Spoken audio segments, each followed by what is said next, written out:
Assalamualaikum warahmatullahi wabarakatuh. Pemirsa Subaru TV, berjumpa lagi dengan kami Subaru TV, channel orang desa, channel orang Blora, channel pemirsa.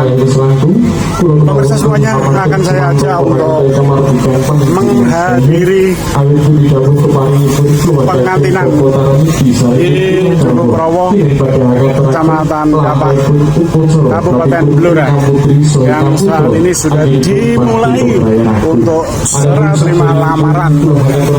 Ini adalah toko Mama Lala yang akan menikahkan putrinya dengan seorang Polri, yaitu Mbak Lala dapat Polri yang dinas di Rembang, yaitu Mas Angga.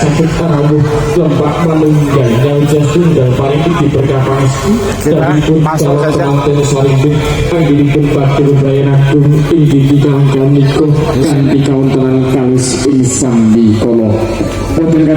Salawat dan salam biholi Allahumma sholli ala Muhammad. Kata dan junjungan kita Nabi Agung Nabi ingkang pungkasan satrio pilih ingkang bagus mustikaning jagat beto agami pungkasan boten sanes Nabi Muhammad Rasulullah sallallahu alaihi wasallam.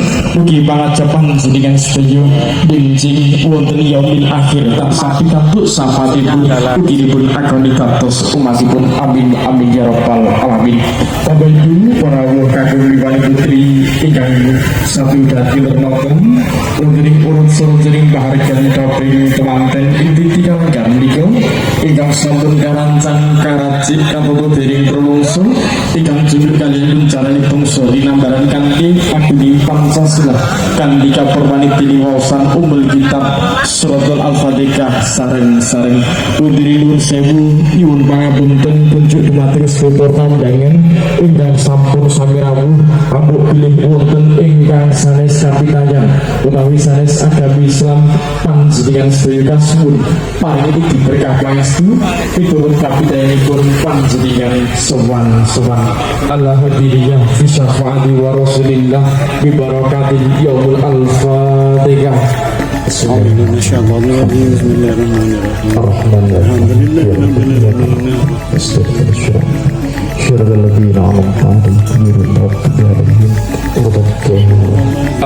Amin ya rabbal alamin.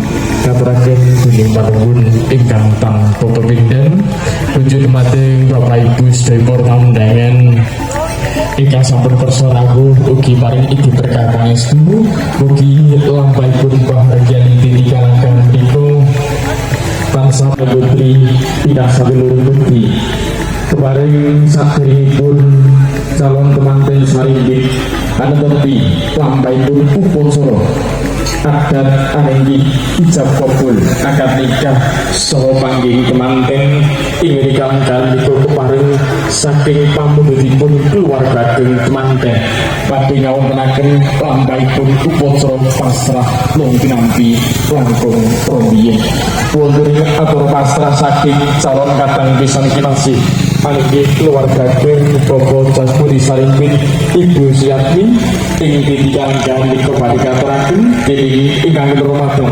panjenengan Bapak Narbo minangka talengan turun sedangane basa saking kadang pisan kinasih dumateng ingkang rumateng panjenengan Bapak Narbo anggenipun badhe ngaturaken sanggang gawat sekar semua mulya silih saha lamaran wekdal sapapang kula aturaken.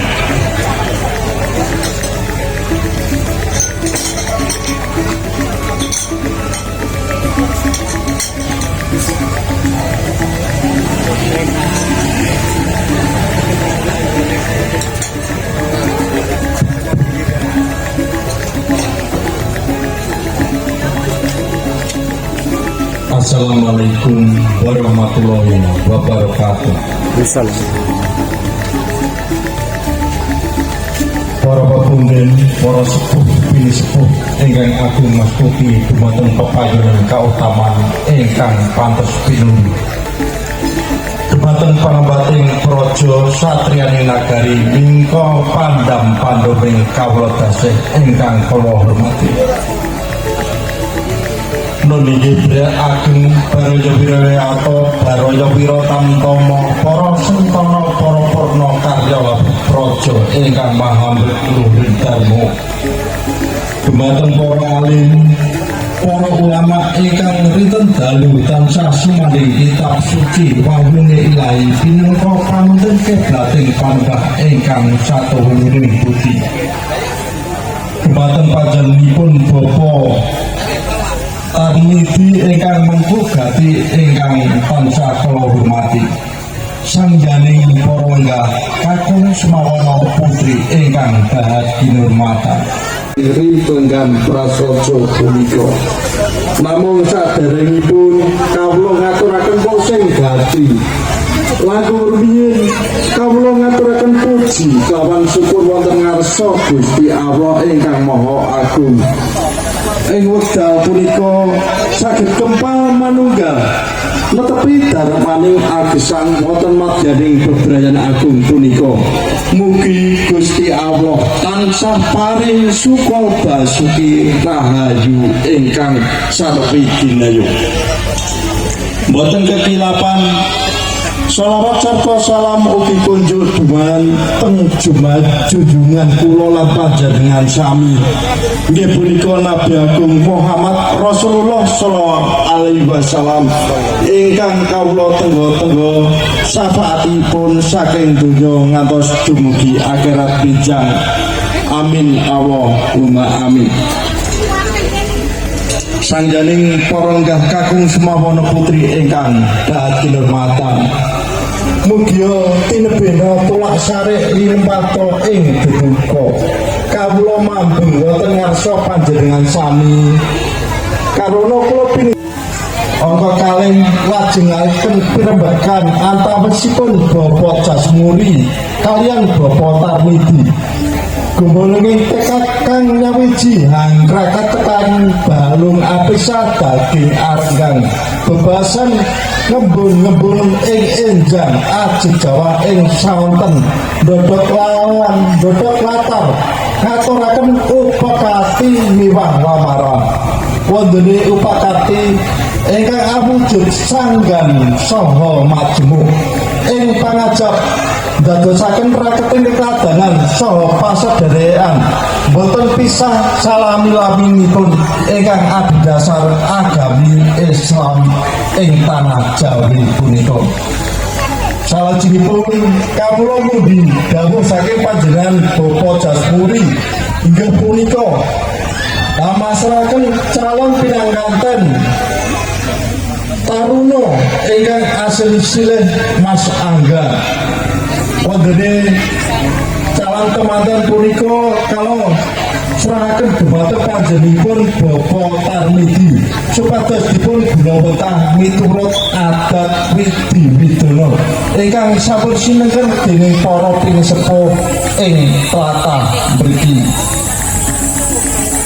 salajengipun kawula matur nuwun sanget dhumateng para mudha taruna ing tlatah mriki awit olah kridanipun nderek sabiyantu panjenenganipun Bapak Tarmidi kagungan kersa ing musana wabillahi taufik wal hidayah wa ridho wa inayah wassalamualaikum warahmatullahi wabarakatuh.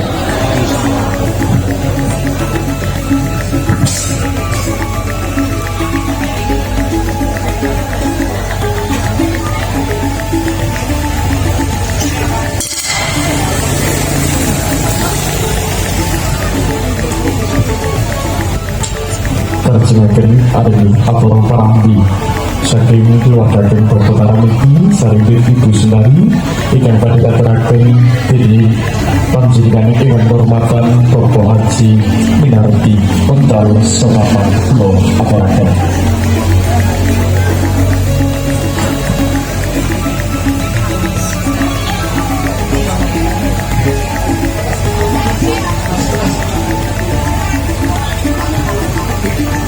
dosen kita berhormatan Bapak Tarmidi saring kita karawuh tasawun hakapit sering saliran keluarga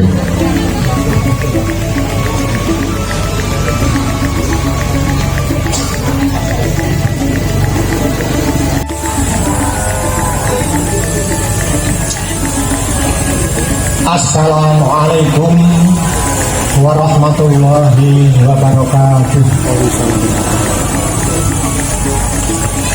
Bismillahirrahmanirrahim. Alhamdulillahirabbil alamin. Wa bihi nasta'inu ala umuri dunya waddin. Wassalatu wassalamu ala asrafil anbiya'i wal mursalin Sayyidina wa maulana Muhammadin wa ala alihi wa ashabihi ajma'in. Rabbi israh li sadri wa yassir li amri wahlul 'uqdatam min lisani yafqahu qawli. Amma ba'd. Nuwun kepareng matur dhateng sangganing para lembah utaminipun dumateng panjenenganipun para ahli, para ulama, para kiai ingkang tansah kawula taatimaken, para sesepuh, bini sepuh, aji sepuh ingkang pono ing pamawas miwah lebda ing pitutur ingkang saepes pantes pinundi budi dawuh pangandikanipun. Para satriya pangambating praja ingkang tansah dados teka tuladaning masyarakat ingkang satuhu kinurmatan ingkang kawula hormati, para bapak, para ibu, sanggianing para tamu, kakung sumamana putih ingkang pantes sinudarsana. Wabil khusus utaminipun kunjuk dumateng panjenenganipun Bapak Jasmuri sekalian Ibu Suyatni ingkang mijil saking tlatah Rawabungkul, Kecamatan Ngawen ingkang sayetos kawula beken. Para kadang Wadawa Taruna ingkang tuhu kersa, boten katalumpen ingkang langkung rumiyin sumangga kita aturaken raos puja puji syukur wonten ngarsa dalem Allah Subhanahu wa taala. Awit saking peparingipun pinten-pinten kanikmatan dhateng kita sami, hingga kita sami ing titi wanci enjang menika saged pangestreni pahargyan prasaja ingkang dipun adani dening panjenenganipun Bapak Tarmidi sekalian Ibu Sundari wonten ing Dutuh Ngarawa, Desa Jatah, Kecamatan Jatah mriki. Kanthi rahayu wilujeng nirung sampikala boten wonten alang setunggal punapa. Ugi boten kasupen selawat salam mugi tansah kaparingaken dhateng junjungan kita Nabi Agung Muhammad sallallahu alaihi wasallam, dhateng keluarga, dhateng sahabat dalah penderek umatipun. Insyaallah kita sami ing benjangipun wonten ing yaumil kiamah badhe pikantuk pitulunganipun, badhe pikantuk syafaatipun. Saderengipun kawula lajengaken kawula matur wonten wasa jeneng kita sami. Langkung rumiyin kula nyuwun sewu ageng pangapunten, nyuwun dugi pangapunten ingkang kathah dene ing titi wanci menika kula kumawantun hamadhep wonten ngarsa jenengipun sami. Awrat saking kula ngemban dawuh saking panjenenganipun Bapak Tarmidi sekalian Ibu Sundari, kula kapatah supados pinangka talang atur undhakaning dosa marak sowan mahatur wonten ngarsa dengan menika sami. Utaminipun kunjuk dhateng panjenenganipun Bapak Jasmuri sekalian Ibu Suyatni dalah sak pangombyongipun sederek-sederek saking tlatah Rawabungkul Kecamatan Ngawen. Yaktasipun makadan Bapak Tarmudi badhe matur pribadi dhateng kersa ngandika sami. Namung awit saking bobot birang beranan manah saking bombongipun manah amargi pikantuk anugrahan ingkang agung Bojoku dhewe. Subhanahu wa ta'ala Sing ayu-ayu ing TV wanci menika panjenenganipun saged insyaallah mangke badhe lagi wingi. hanjatu kramaken hanijab kabulaken dhateng putra putrinipun ingkang sesilih Roro Lala Yunianti ingkang insyaallah mangke badhe kajatu krama Angger isin ora ngadus. Bagus Angger isin ora ngadus lho kae. ini pun Muhammad Rasulullah panggih Muhammad Wahyu Erlangga putra kakung saking panjenenganipun Ibu Jasmuri sekalian mohon sewu Bobo Jasmuri sekalian Ibu Susiyanti.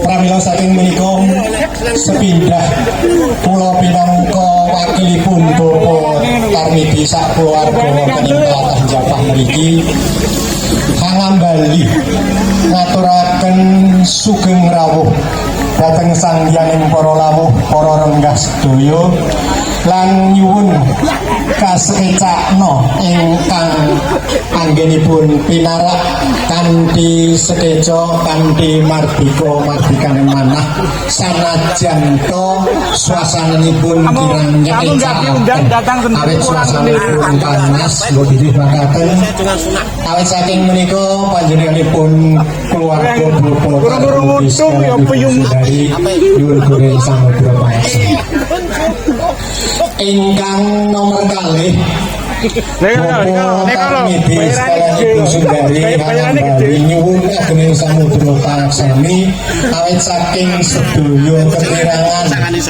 anggenipun nampi rawuh panjenengan sami kathah kilaf kathah lepat kathah kirangipun anggenipun nampi menggah rawuh panjenengan sami pramila saking menika saking keluarga panjenenganipun Bapak Tarmidi ing Japah mriki saestu nyuwun ageng samudra paeksani.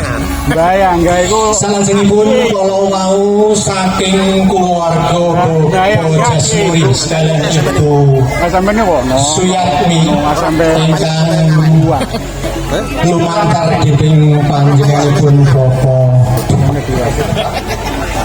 Bapak Narto kala wau ngaturaken salam taklimipun saking keluarga Bapak Jasmuri sekalian Ibu dhateng kulawarga Bapak Tarmidi sekalian Ibu Sundari sumrambah kulawarga agung wonten ing Japah kanthi sukarnaning penggalih kanthi saestu bombonge penggalih panjenenganipun Bapak Tarmidi sekalian Ibu Sundari nampi salam taklimipun saking kulawarga Rawa Bungkul tlatah Randu Alas kala wau kosok wangsulipun ugi panjenenganipun Bapak Tarmidi sekalian Ibu Sundari dalah keluarga wonten ing Japah ugi ngaturaken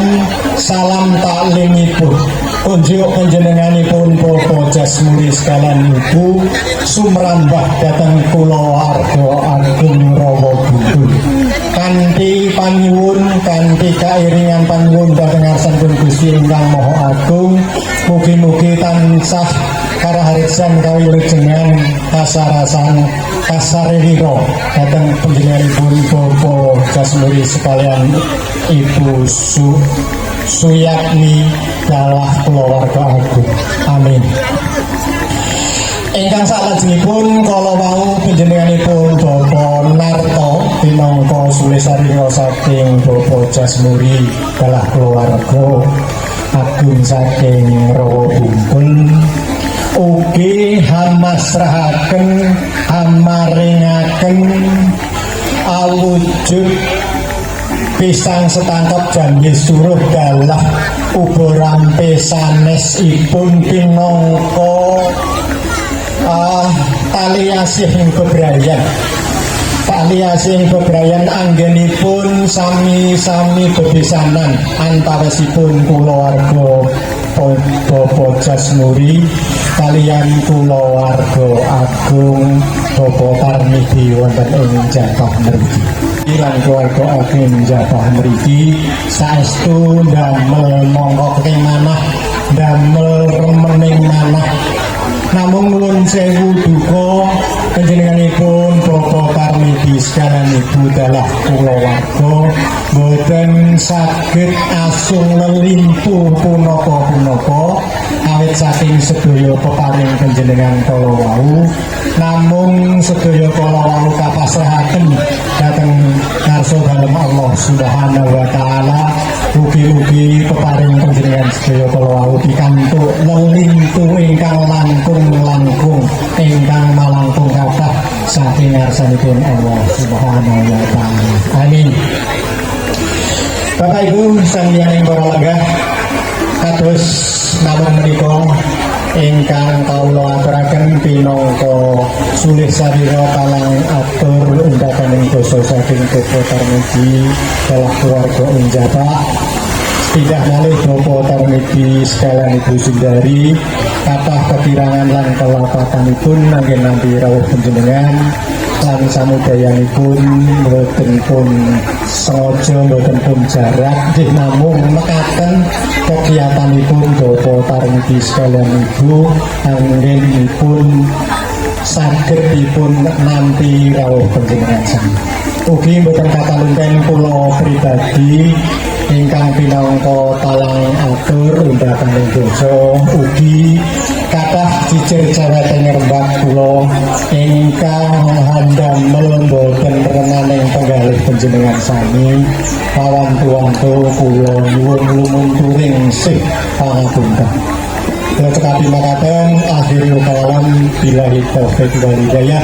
Wassalamualaikum warahmatullahi wabarakatuh. Waalaikumsalam warahmatullahi wabarakatuh.